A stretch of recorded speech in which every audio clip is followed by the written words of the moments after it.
Hey everyone, welcome back to Corporate Decoder. Today we're diving into a report that has some interesting leadership changes and a peek into how a company that deals with owning properties is doing. No insider trading tips here, just straight talk before we get started. If you appreciate getting straight insights from corporate documents, make sure you're subscribed. We also have a Discord community linked in the description below. Come chat with us and other people in the comments. We are looking at a report filed by Equity Lifestyle Properties on April 29, 2025. This is called an 8K form, which is used to report major events that shareholders should know about. Think of it as a corporate breaking news update. Let's start with some changes in leadership. The company named Marguerite Nader as vice chairman of the board, but she's also going to keep being the chief executive officer. Think of it like getting a slightly fancier title, but doing the same job. And here's a big one. Patrick Waite was promoted to president. He's been with the company for a while as chief operating officer or COO. So he's going up the ladder. This means he's getting more responsibility and probably more money too. He will still report to Ms. Nader, the CEO. Waite has been the executive vice president and chief operating officer since 2015. Before that, he was at a company called American Residential Communities. And even earlier at Riverside Communities, he also co-founded Continental Communities. It looks like he has a long history in the manufactured housing or mobile home community business. Just to be clear, the company states that there are no family ties between Waite and anyone else on the board or in the executive team. They also said that there are no special deals that need to be disclosed. It's all above board, or at least that's what they're telling us. Now let's move to what happened at the annual meeting of shareholders. This is where the owners of the company get to vote on important stuff. At the meeting, people holding over 177 million shares of the company's stock showed up, either in person or by proxy. That's a strong showing, about 93% of the total shares. A proxy is like giving someone else your permission to vote your shares for you.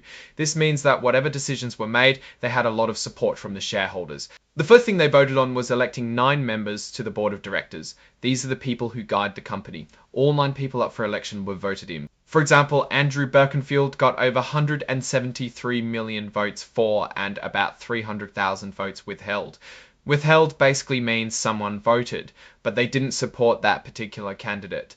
There were also about 3.8 million broker non-votes. This happens when brokers holding shares for clients don't get instructions on how to vote and therefore don't vote on certain issues. The other 8 nominees have similar results. Next up was picking the accounting firm. The shareholders voted to keep Ernst & Young LL as the company's independent auditor. An independent auditor is like a financial watchdog, making sure the company's books are correct. Over 169 million shares voted for keeping Ernst & Young, while about 7.5 million voted against. Only a tiny fraction, about 43,000, abstained, which is like saying, I don't have an opinion. Finally, shareholders voted on the company's executive compensation, or how much the top bosses get paid. This is a non-binding advisory vote, which means the company doesn't have to listen to the results, but it's a good way to hear what the owners think. About 161 million shares voted to approve the executive pay, while 12 million voted against. Again, a small number abstained. So most shareholders seem okay with how the executives are being paid. Here's some news that might affect your wallet if you own this company's stock.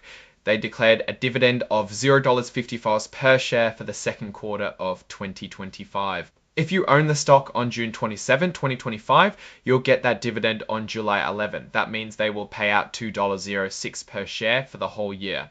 Dividends are a way for companies to share their profits with shareholders. The report ends with some legal language. They're saying that a lot of things could change their plans, like changes in the economy, the ability to get customers, and unexpected costs. They also point out that they're not promising to update these statements in the future. The company owns or has interest in 455 properties consisting of 173 340 sites. They say they're a self-managed real estate company with their main office in Chicago.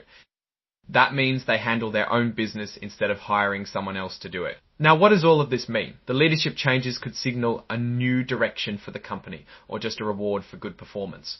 The shareholder votes show that most owners are happy with the way things are going, and the dividend is a nice bonus if you own the stock Tollabee. So things like economic changes. The ability to keep customers happy and unexpected costs can all affect them. Overall, Equity Lifestyle Properties seems to be in a stable position. However, like any company, they face risks and challenges. It will be interesting to see how they navigate these in the future. Right, that's our breakdown of Equity Lifestyle Properties' latest filing. What's your take on these moves and what they signal for the company's future? Drop your thoughts in the comments. If this analysis was valuable, hitting that like button really helps, and subscribe for more deep dives. Don't forget to check out the Discord in the description. Thanks for watching. See you next time.